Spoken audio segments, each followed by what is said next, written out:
Doctor Abdullah Jahangir রহমাহুল্লাহ। Doctor Abdullah Jahangir স্যারের নাম শুনে? আব্দুল্লাহ জাহাঙ্গীর রহিমাহুল্লাহ একজন আলেম ছিলেন। আব্দুল্লাহ জাহাঙ্গীর রহিমাহুল্লাহ। আব্দুল্লাহ জাহাঙ্গীর স্যারকে কেউ আপনারা শখ করে বেরেনে যাবে। ফুটবল, হাডুডু, ব্যাডমিন্টন, ভলিবল, দৌড়, সাঁতার এগুলো খেলতে হবে। এরপরে 1-2 ঘন্টা আল্লাহর ইবাদত করতে হবে।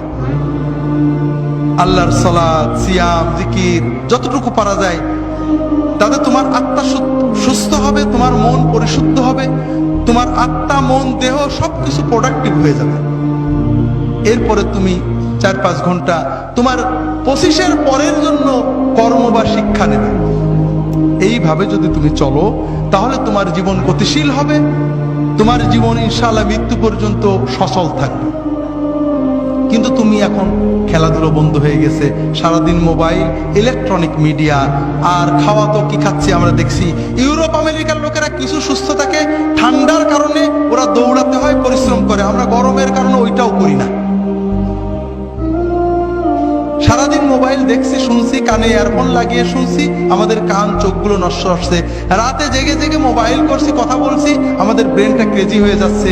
আমরা বুঝতে পারছি না, তবে আমাদের লেখাপড়া নষ্ট হচ্ছে। কিন্তু সবচেয়ে বড় ক্ষতি হলো অশ্লীলতা।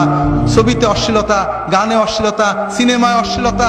এই যে কিছুদিন আগে কিং খান গান গেয়ে গেলেন, অশ্লীলতা ছিল না? কিছু মানুষ কোটি কোটি টাকা কামাই করেছেন, করছেন এই সব অনুষ্ঠান, কিন্তু আমাদের যুবকদের কি হচ্ছে? অস্বীকার করার উপায় নেই। তাদের ভিতরে অস্থিরতা জন্ম নেয়। তাদের মনে হয় আমি আরো দেখি, আরো দেখি।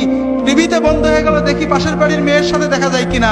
এইটা করে ওর অস্থিরতা, ওর পড়তে মন চায় না, ওর মোবাইল করতে মন চায়, ওর মনে হয় গল্প করি, এরপরে ও পাপের পথে চলে যায়, এরপরে হিরোইন ধরে, এরপরে ইয়াবা ধরে, এরপরে লেখাপড়া নষ্ট হয়ে যায়, ওর 25 হতে হতে ওর জীবনটা ক্ষতিগ্রস্ত হয়ে যায়, এর পরের জীবন মৃত হয়ে যায়, বাঁচতেও পারে না, মরতেও পারে না।